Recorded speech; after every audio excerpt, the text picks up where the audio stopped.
Olá, sejam todos bem-vindos ao Agora Leges. Teremos como temática no dia de hoje a Lei do Superendividamento, que é uma lei de meados de 2021, e a Lei do Desenrola Brasil, uma lei recente de 2023. E o debate vai ser fomentar a discussão entre as duas, fazer um paralelo entre as duas, a fim de ter uma conclusão que todos venham a entender a situação financeira de todos os brasileiros. É muito interessante, Leidnaldo, a questão dessas duas leis, tá certo? Nesse pequeno espaço de tempo, 2001, 2023, tá certo? E essa preocupação do governo federal a respeito da situação do endividamento da população brasileira. Nós temos hoje, em termos de números, 78,8 milhões de brasileiros em situação de endividamento. Isso dá mais ou menos um terço da população brasileira, 220 milhões de habitantes, né? Com um débito de 250 milhões de débitos constituídos, certo? Em diversos ramos, como créditos junto a empresas, créditos inadimplentes junto a instituições financeiras, a consignados e outras, como luz, água, né? E que o total desse débito, ele chega a 345 bilhões de reais. É algo preocupante, né? E para a gente adentrar na natureza dessas duas leis e tentar fazer uma comparação, né, entre as duas, é preciso entender quais os motivos, né, com que o Brasil, em quase 13 anos, tá certo? Vamos botar 2012 até 2023, ele chegou a essa situação de endividamento, né? Nós podemos dizer que em 2012 nós tínhamos uma situação confortável em termos de endividamento. Ela tendeu a baixar, tá certo, ao longo dos anos, e quando chegou em 2018, ela começou a subir. Com o advento da pandemia, né, do coronavírus, nós tivemos uma situação de desgaste do comércio, do crédito, tá certo? Houve bastante inadimplência, fechamento de muitas empresas, tá certo? Várias pessoas ficaram desempregadas, tá certo? E isso gerou, de certa forma, o principal motivo do endividamento da população brasileira, né? Chegando a 2021, tá certo? O governo brasileiro a criar um programa chamado Programa de Superendividamento, né? Que é um programa que foi um programa que foi, na verdade, inserido no Código de Defesa do Consumidor, né? Alguns artigos que possibilitaram educação financeira e, na segunda parte, um procedimento para que essas dívidas pudessem ser equilibradas, equacionadas com os seus credores, né, que nós vamos falar mais adiante. Mas o principal motivo do endividamento hoje, né, e reconhecido pelo próprio Estado, é a questão da Covid e os efeitos que foram levados ao setor financeiro, tá certo? Levando a questão do endividamento, né? Então, toda essa situação, né, nunca chegamos a uma situação de 78,8 milhões de endividados, é uma coisa preocupante, tá certo? Tanto é que no programa Desenrola Brasil, ela é instituída como um programa emergencial, né? Então, se ela é instituída como um programa emergencial, então é algo que precisa de uma preocupação, de um grande esforço por parte da União para tentar diminuir esses índices. Vale frisar, né, que essa questão da lei do superendividamento, a lei 14.181, ela veio justamente para alcançar as pessoas físicas, né?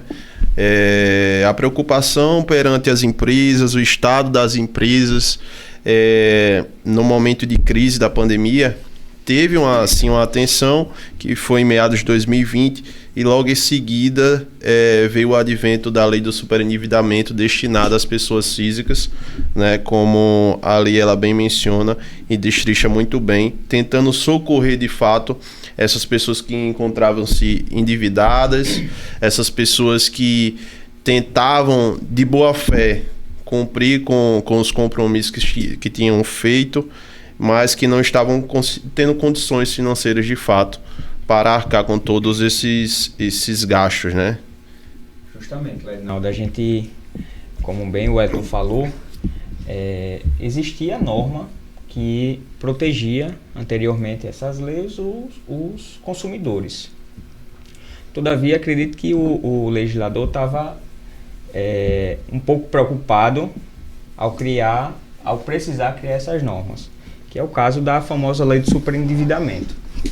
Como o Elton falou, foi uma lei que protege o consumidor, aqueles consumidores vulneráveis. Inclusive, houve alteração no Código de Defesa do Consumidor e no Estatuto do Idoso. Por que no Estatuto do Idoso?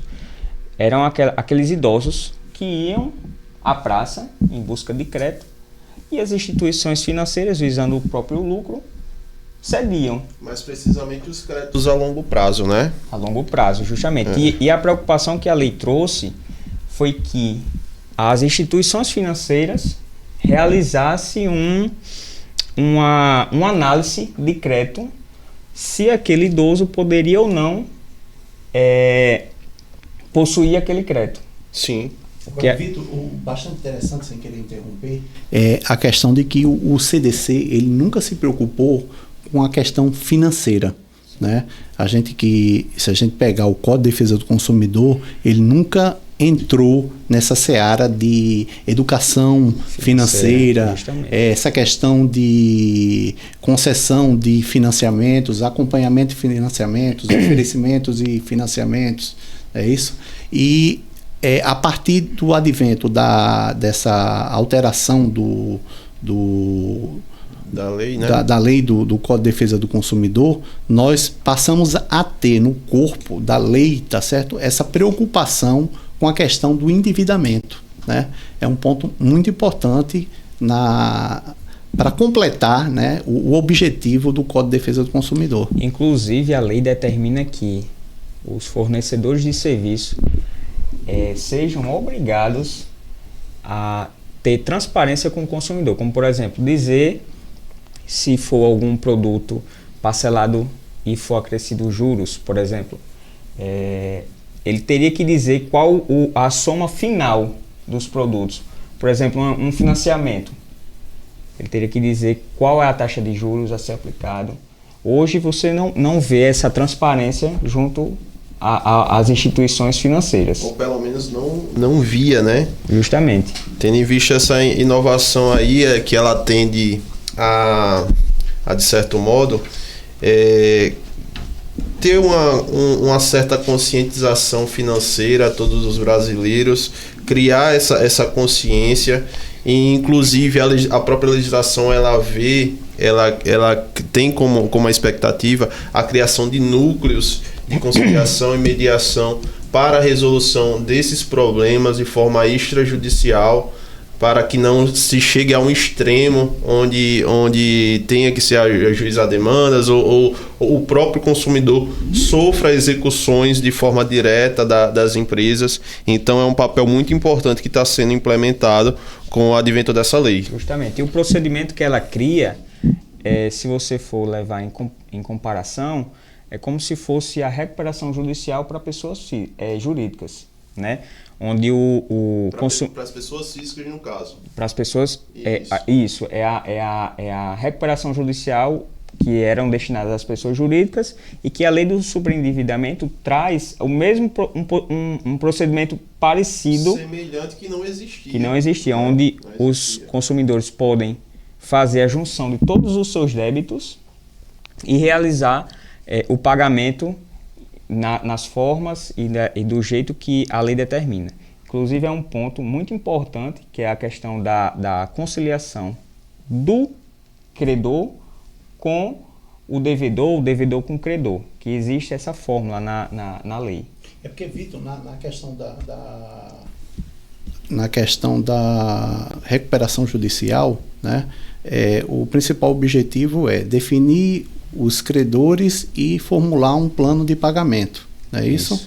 Na lei de recuperação, né, de crédito, repactuação de crédito que foi inserido no Código de Defesa do Consumidor para as pessoas físicas, ela se comporta também do mesmo jeito.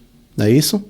Mas outra coisa interessante que eu queria conversar com você, já que você está falando da questão da prevenção que a lei ela traz de inovação, por exemplo, é a questão de que essas normas de prevenção e tratamento do superendividamento, será que elas estão sendo realmente cumpridas pelas instituições?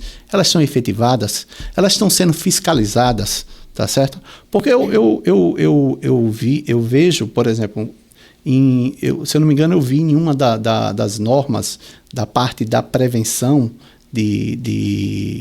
do tratamento do superendividamento, a questão da impossibilidade do fornecimento de cartões de créditos em lojas, tá certo? A impossibilidade da concessão de crédito no mesmo local onde esse é formulado o contrato. Exatamente. Mas quando você entra numa loja, eu não vou dizer o nome da loja, tá certo? Mas quando todos já sabem, né? Você entra numa loja, no terceiro andar, tá certo? Em um determinado shopping, tá certo? A primeira coisa que a pessoa pergunta é: cartão? Tem cartão, amigo? Tem cartão. Tem cartão, amigo? Gostaria de fazer o cartão hoje. Gostaria de fazer o cartão hoje? Que é uma prática que, diante da legislação, é abusiva. Inclusive, a lei proíbe o assédio contra idosos, analfabetos, esses mais vulneráveis perante a lei. Isso. Né? E agora, Ledinaldo, a questão da conciliação. Como um superendividado pode fazer para tentar honrar as suas dívidas? Assim, a lei do superendividamento, como é popularmente conhecida, né? Ela tem como pretensão inicial dar ao cidadão, ao consumidor, aquele status quo de não estar negativado, de ter pelo menos o seu mínimo existencial para honrar com os seus compromissos do dia a dia, a sua subsistência, sua e da sua família. Então, é uma lei que veio de fato para garantir.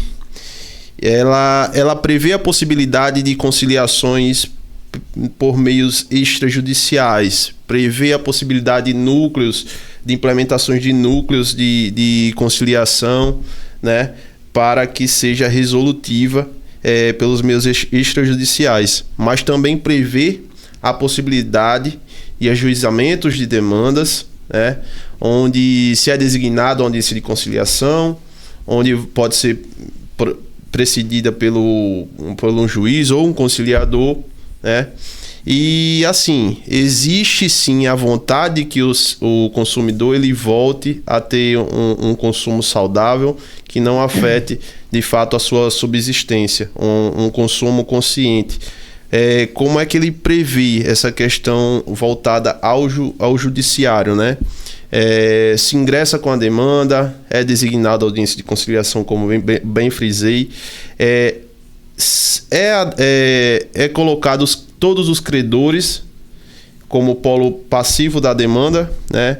Aquele credor que não porventura faltar a audiência de conciliação, ele tem por intuito conciliar e resolver a situação ali apresentada, ele sofrerá sanções do tipo que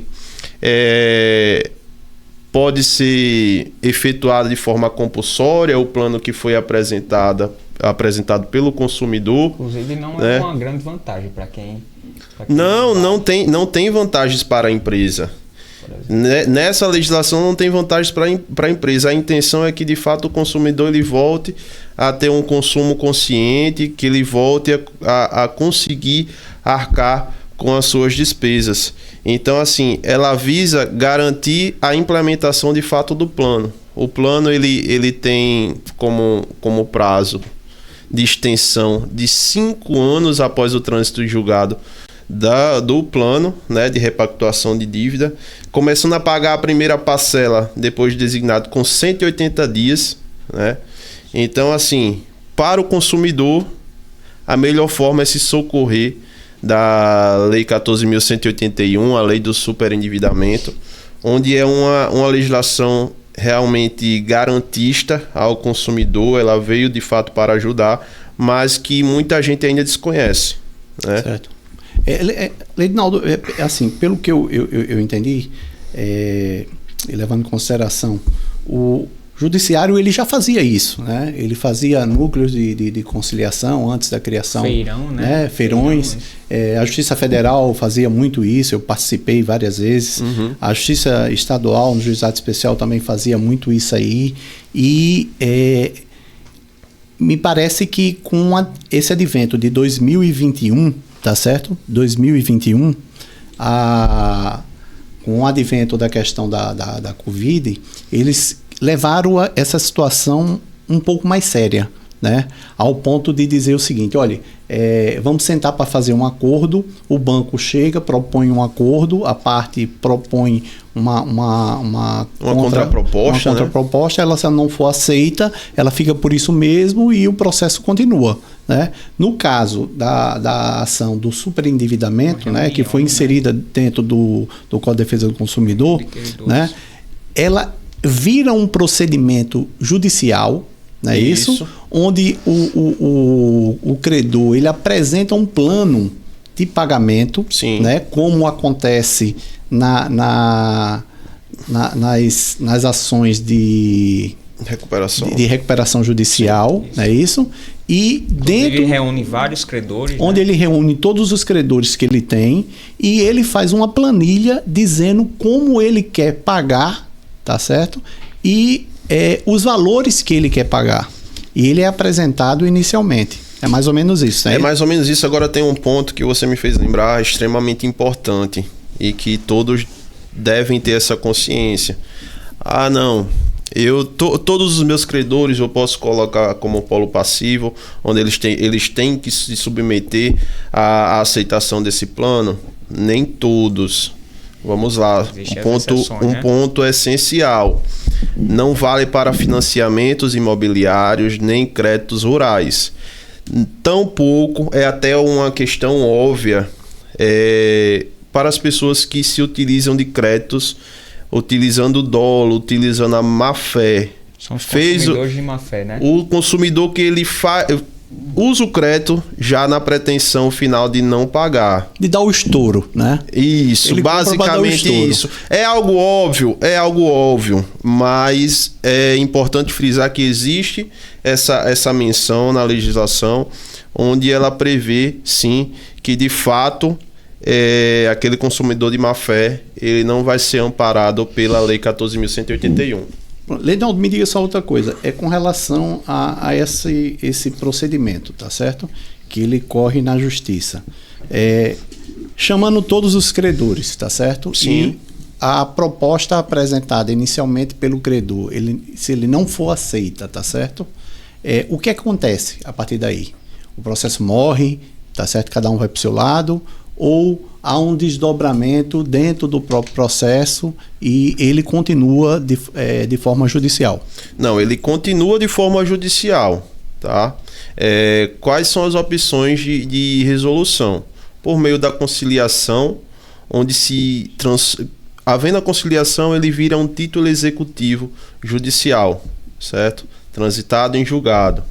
Mas não havendo a conciliação, como é o caso que você me apresentou, vai se estabelecer um parâmetro a ser utilizado. Geralmente o parâmetro de utilização é que os credores, né, no caso os débitos, eles não ultrapassem 30% dos rendimentos do consumidor. Ou seja, deve-se haver pelo menos 70% de liberdade financeira do consumidor para honrar com a sua subsistência, para honrar de fato, com o seu mínimo existencial. Inclusive, Ledinaldo, quando existe uma reunião de credores e, por exemplo, quatro credores aceitam aquela proposta formulada e uma não, aquele prestador de serviço ou instituição financeira que não aceitou vai ter que aceitar o plano de repactuação compulsório que é estabelecido pelo próprio juiz. Quando não há essa... Só adentrando nesse ponto, que de fato é também extremamente importante, aquele que não aceitar, por acaso não aceitar o plano, vai ser efetivado o plano de forma compulsória. Esse credor que não aceitou, ele não vai poder exigir juros de mora pelos débitos que ele tem e ainda será designado para ser o último a receber os seus créditos. Ou seja, a intenção do legislador com o advento dessa legislação foi de fato impor que as empresas elas deem a possibilidade do consumidor arcar com os seus débitos de modo que não venham a perecer financeiramente. Ledinaldo, e quando, por exemplo, de 5 credores, tá certo? Numa mesa de negociação, somente um não aceita. O que acontece com esse credor que não aceitou? Justamente o que eu lhe falei, Wellington. Esse credor que não aceitou, ele sofrerá as consequências de receber por último seus créditos e não poderá exigir do devedor juros de mora, como bem já foi enfatizado. Ou seja, não aceitei o plano que me foi apresentado. Então você também não vai poder exigir do devedor que está ali de boa fé, se prontificando a pagar juros e correções monetárias, por assim dizer. Tampouco vai poder exigir o seu crédito antes daqueles que aceitaram então, o plano, por assim dizer, fica suspenso. E com relação à retirada do nome do SPC, do Serasa, né, do Sistema de Proteção ao Crédito? Sim, eles têm, existe essa previsão, sim, que após efetivado de fato o plano, deve ser retirado o plano dos órgãos de proteção de crédito. Então quer dizer que quem tem débitos, por exemplo, com 3, 4, 5 bancos, tá certo? Seja consignado, seja um cheque especial, um cartão de crédito, né? Um financiamento. Né? Lembrando que financiamento imobiliário. Não pode ser, e de carro também, sim, né? Carro de luxo. Que são voluptuários, né? Por assim dizer. Então, essas pessoas, elas podem procurar, tá certo? O judiciário para fazer essa proposta, esse plano de pagamento. Elas não podem, não. Elas devem. Certo. Elas devem porque é algo que só tende a beneficiar. Então, assim, eu estava fazendo análise e numa determinada pesquisa eu vi que é previsto que 80% da população brasileira ela encontra-se inadimplente. Existe débitos que vai de 40% a 70% dos seus ganhos. Então, assim, é um percentual muito grande. Ou seja, 20% só da população é que estão com suas contas em dias. Então, assim, eu acredito que essa seja uma legislação que deve sim ser mencionada, deve sim ser propagada para que todos possam ser amparados.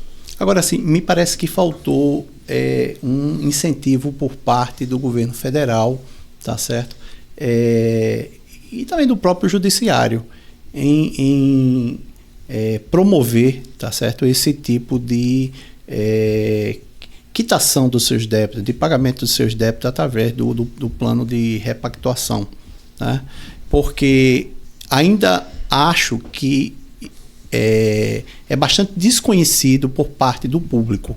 Por exemplo, aqui no Rio Grande do Norte, se você falar sobre essa lei, pouca gente sabe a respeito dela. E até mesmo o próprio judiciário, tá certo? Porque quando você entra com uma ação dessa, né, pelo que eu já escutei, né, o próprio judiciário tem dificuldade em interpretar, em apreciar, né, o sistema, né, a forma de procedimento da lei, né, atribuindo como se fosse uma ação revisional de juros, quando né? Na verdade não é uma ação revisional de juros. Sim. Né, Vitor? Ele dá uma certa demora na resposta, tá certo?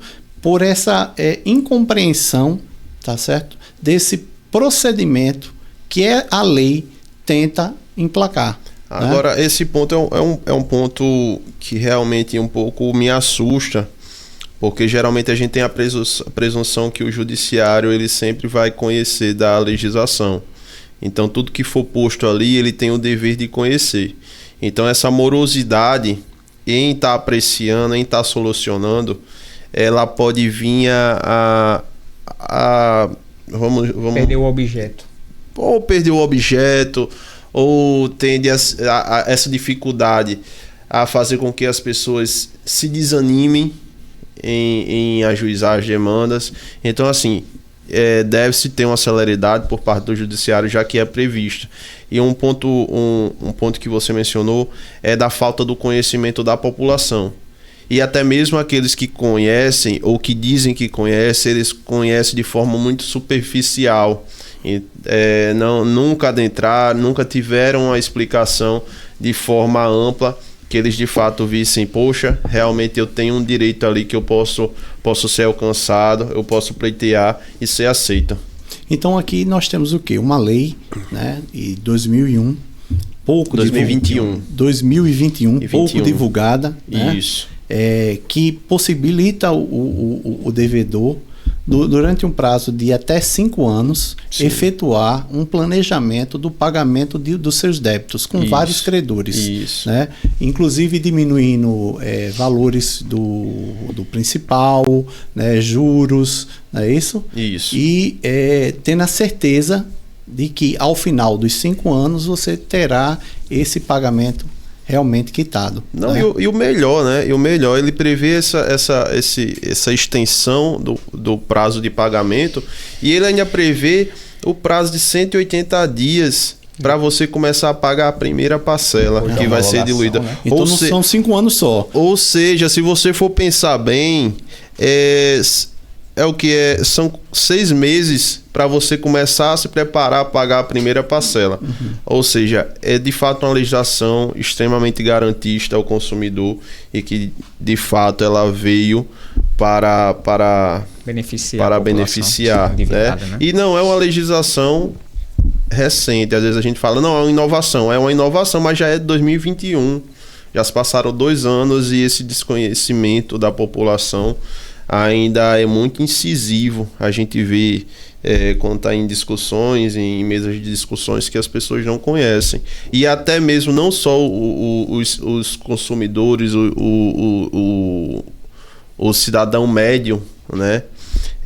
Até mesmo juristas, às vezes você fala, poxa, eu já ouvi falar, mas muitas vezes não sabe nem do que se trata, só de fato ouviu falar. Então precisa ser mais divulgado, precisa ser mais propagada assim a informação acerca dela. Eu já vi casos, Edinaldo e Vitor, do credor ele chegar a ter comprometido mais de 125% do seu salário. Ou seja, mesmo que ele quisesse pagar, ele assim não conseguiria. E o principal objetivo por parte da lei é a questão do mínimo existencial.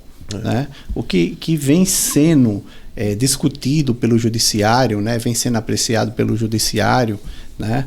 E vem sendo criado mais doutrinas a respeito do tema, que é um tema pouco discutido, pouco desenvolvido, né? Que é a questão de quanto aquela família, aquela pessoa precisa para manter um padrão de dignidade, né, para poder sobreviver. Humana, né?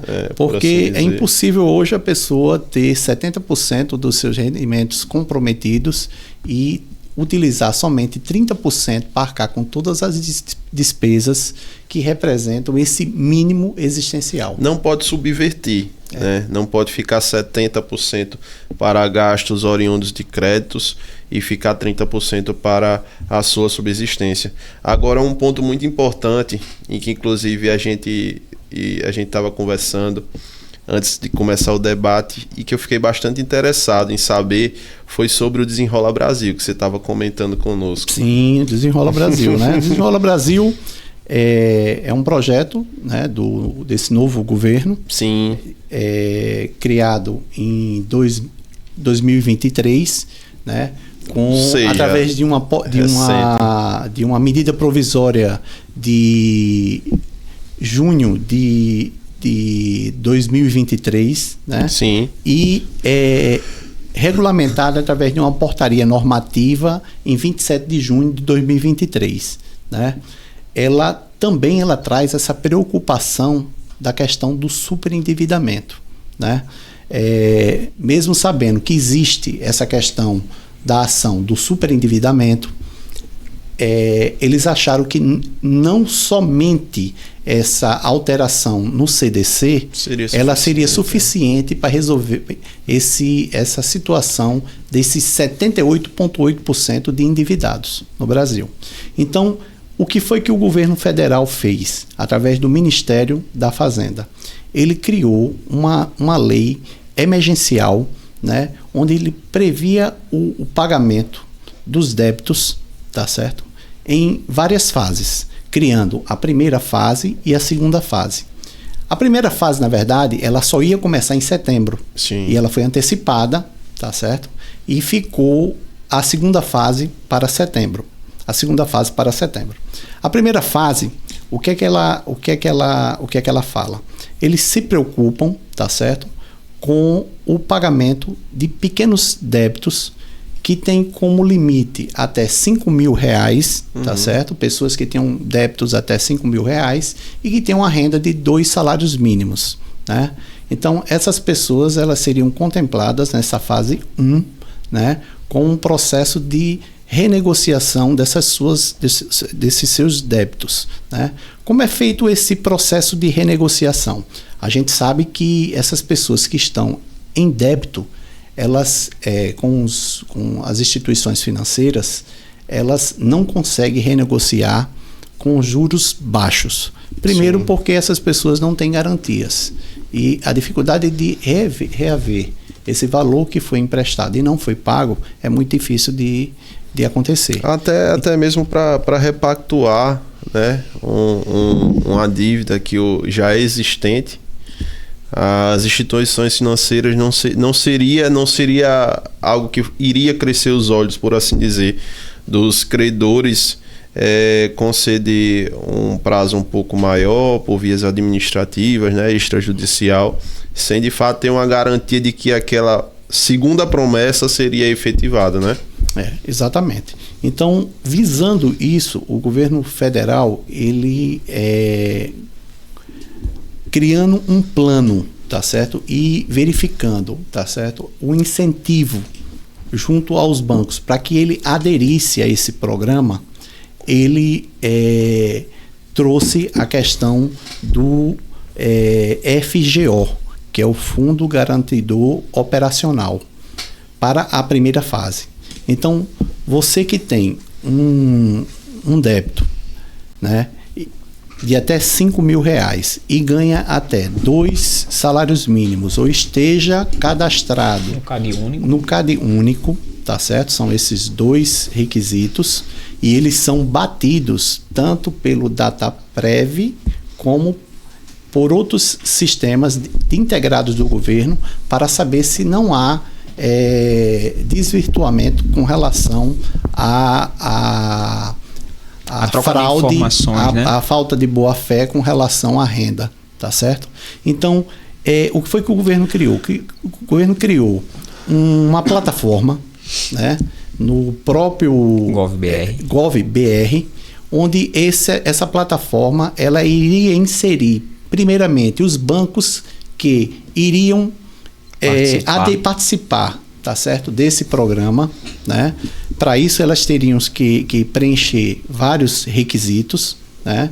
Vários requisitos, e de antemão a primeira exigência foi abrir mão de débitos de até R$100, né? Elas teriam que tirar todas as pessoas que tivessem com débitos de até R$100 dos bancos de proteção ao crédito. Os bancos seriam obrigados, se fossem aderir a fazer isso, abrir mão dos créditos de R$100. Exatamente, abrir mão, né? Entendi. Só que existe uma divergência, por exemplo, houve uma entrevista por parte do ministro, né, da Fazenda, que ele falou que esses R$100, tá certo, que seriam retirados, tá certo, dos cadastros de restrição ao crédito, eles seriam abonados.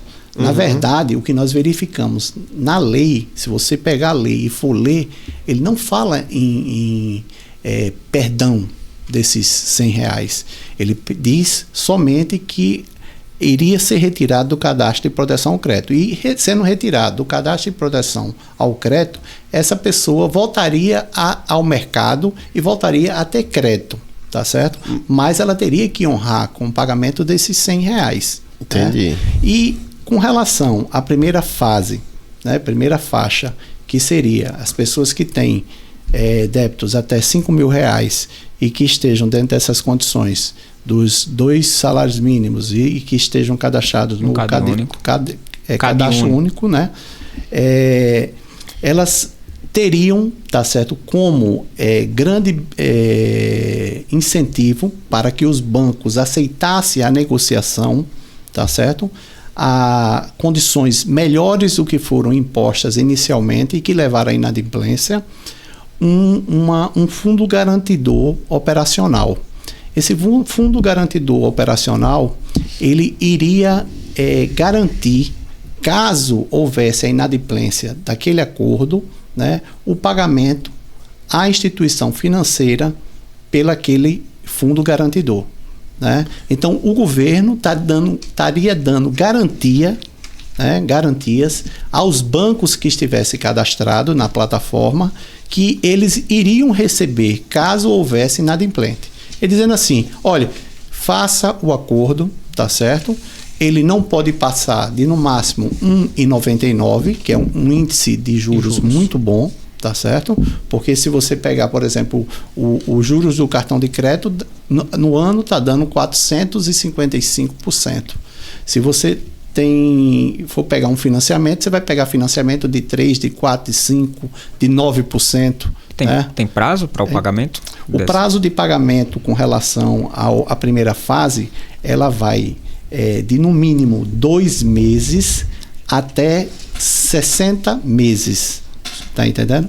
Até 60 meses. Então, existe uma elasticidade muito grande para pagamento desse débito, né? R$5.000 você pode pagar em até 60 meses. Né? Wellington, uma dúvida. Você falou que existe 2 fases, né? Isso. Uma dúvida que fiquei aqui pensando com relação as duas têm garantias? Não.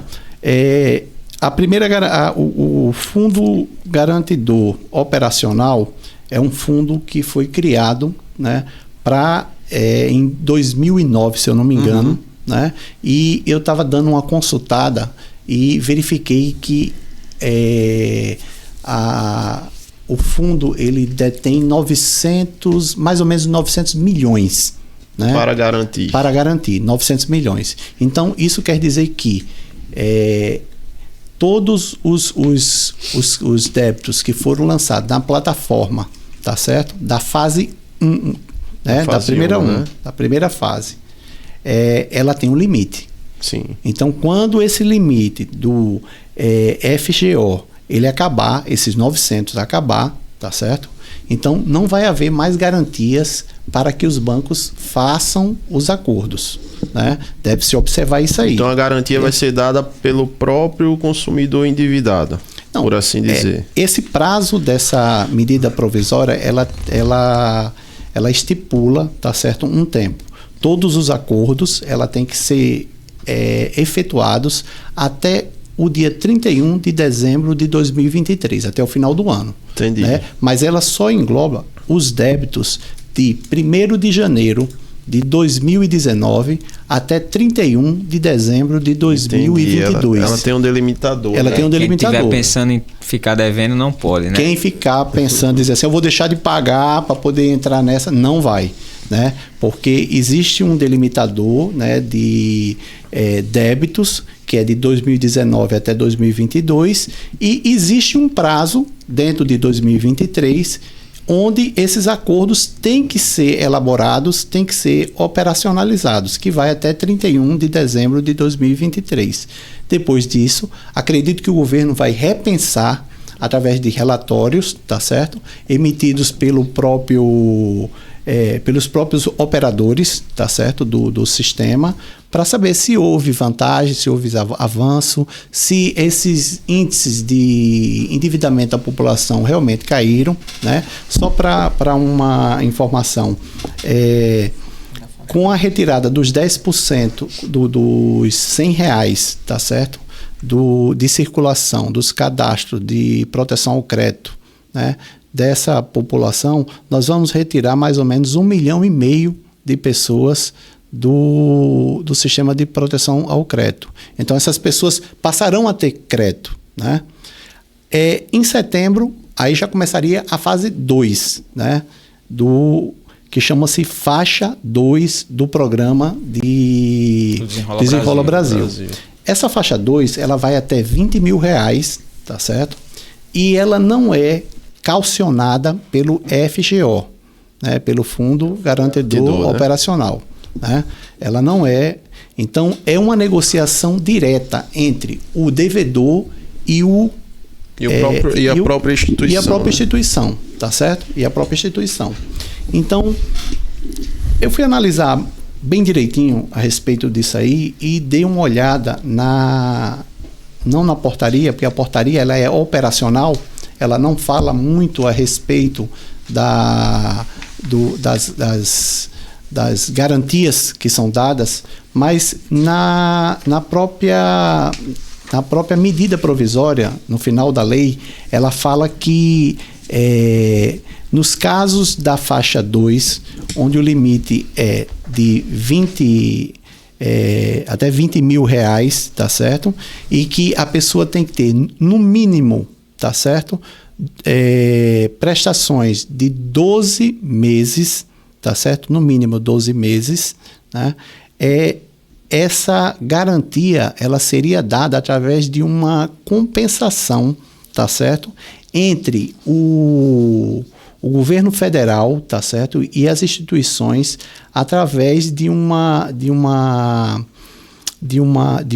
cálculo de compensação regulatória do setor financeiro, né? A cada R$1 que o banco abre mão, R$1 do fundo, a União, ela abre mão. Então, de certa forma, um incentivo, há um incentivo também. Tem que ter um incentivo. Certo? Há um incentivo também na faixa 2, tá certo? Essa lei do Desenrola Brasil, ela não contempla débitos como rurais e débitos originários do setor público, né? Entendi. Ela só engloba débitos originários das instituições privadas, tá certo? Então, existe uma data, que é até o dia 31 de dezembro de 2023, para que ela seja formalizada, né?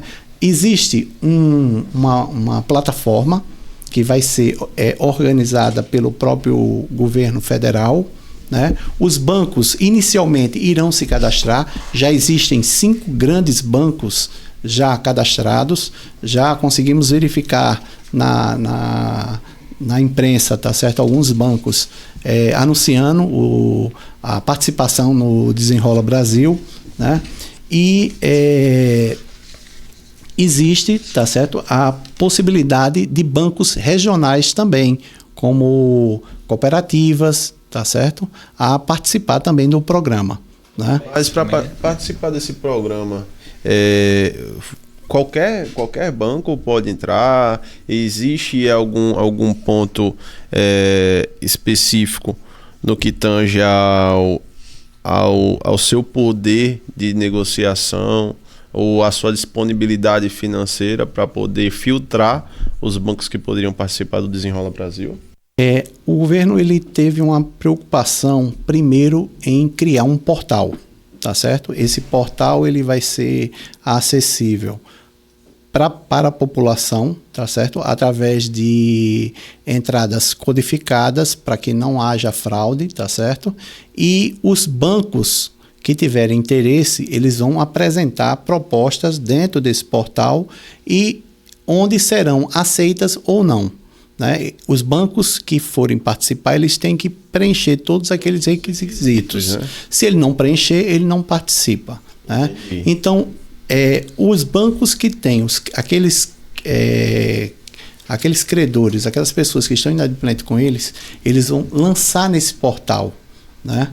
Então, o governo ele vai separar por lotes esses devedores e, a partir dessa divisão por lotes, é que vai começar a haver o processo de negociação, né? A pessoa vai entrar no portal e a pessoa vai verificar o que ela pode conseguir de refinanciamento no Desenrola Brasil, né?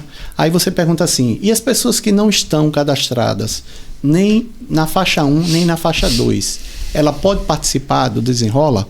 Pode também. Sim. Ela pode tanto pelo portal, que já está operacional, como também diretamente junto às instituições financeiras.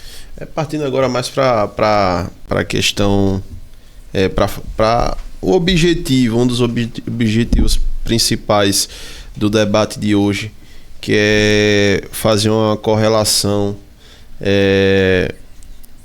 gerar um conflito entre as duas normas. Lógico que é um conflito positivo, visando o benefício do consumidor. Ao seu ver, Vitor, qual é a legislação mais benéfica? Porque eu tenho a impressão de que, se tivesse existido, de fato, uma propagação da informação da Lei 14.181, a Lei do Superendividamento, não necessitaria da Lei do Desenrola Brasil. É mais uma forma gritante de tentar alcançar esses consumidores por algo que já tinha sido posto, por uma possibilidade que já estava prevista na Lei 14.181 de 2021, mas que não surtiu efeitos práticos ou público com relação a ela. Tanto a Lei 14.000, que é a de 14.181 de 2021, quanto a lei que é a Lei do Superendividamento, quanto a Lei do Desenrola Brasil, elas estão preocupadas com a questão financeira do consumidor, né?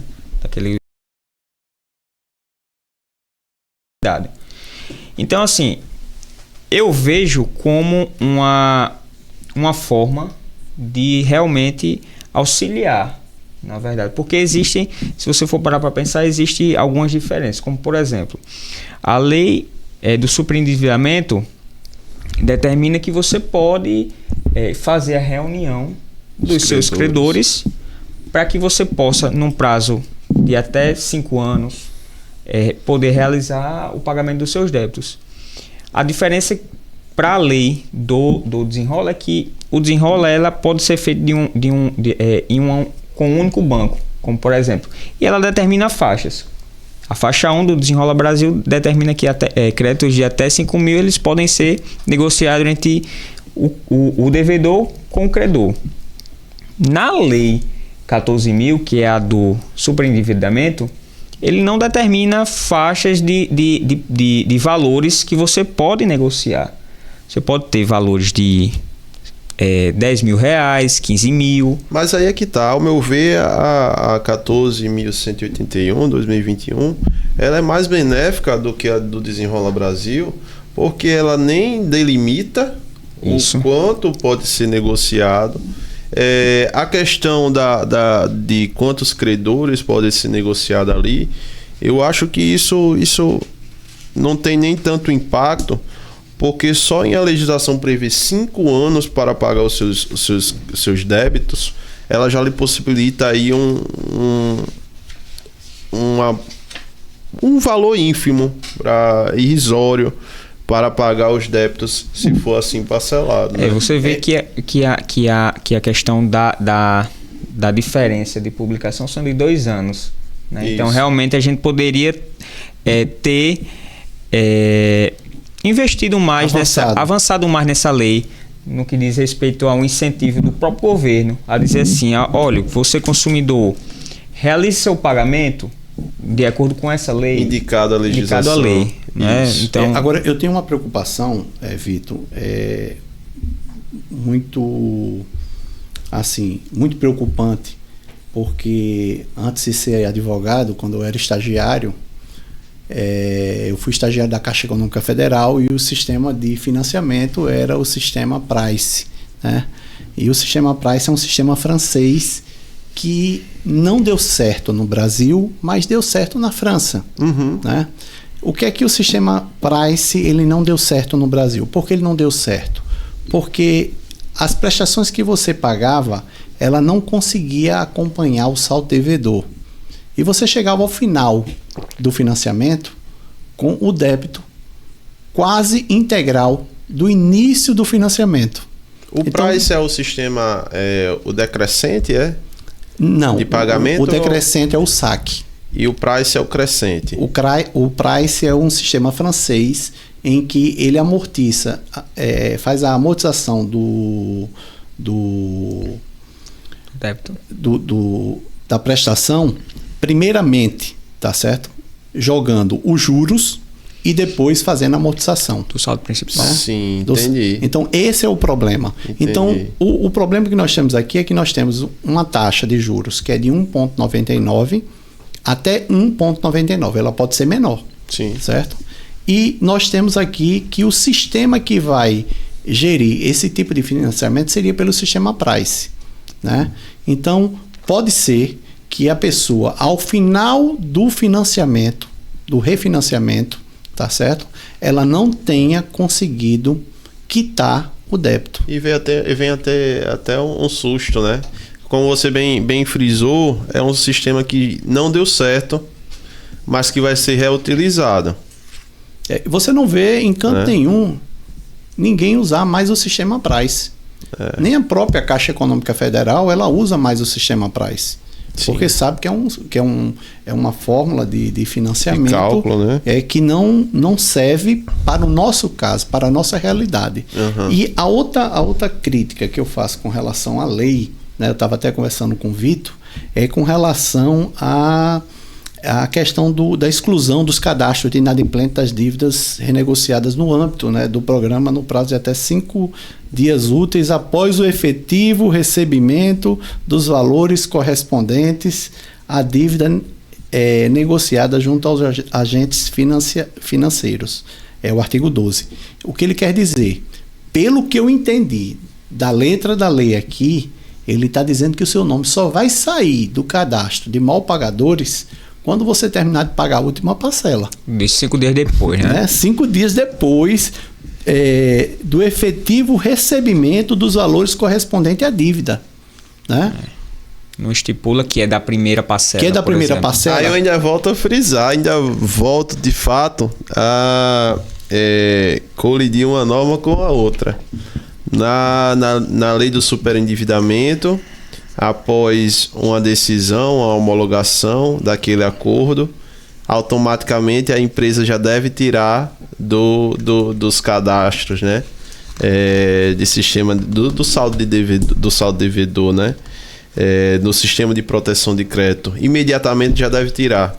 E nesse caso aí, como você bem frisou, somente o pagamento da última parcela é que a pessoa volta a ter créditos em outras instituições financeiras por ter sido retirado o nome dos cadastros de proteção. É isso que a gente vê na lei aqui, né? Não sei se vai haver alguma correção com relação a isso aí. Até porque é uma legislação, querendo ou não, nova, né? Então, pessoal, finalizamos com o nosso podcast de hoje, tá? Aqui na nossa plataforma do Agora Leges. Esperamos que todos tenham gostado da temática. Realmente trouxemos essa temática com o intuito de conscientizá-los, de informá-los, mais uma vez, da legislação vigente e existente, que de fato ambas nas suas especificidades vieram para garantir ao consumidor um status quo, de promover a sua subsistência. Qualquer dúvida, vocês podem deixar no nosso chat que estaremos respondendo assim que possível. Um forte abraço. Agradecendo a participação de Dr. Wellington e de Dr. Vitor, que muito colaboraram para a discussão de hoje. Muito obrigado a todos.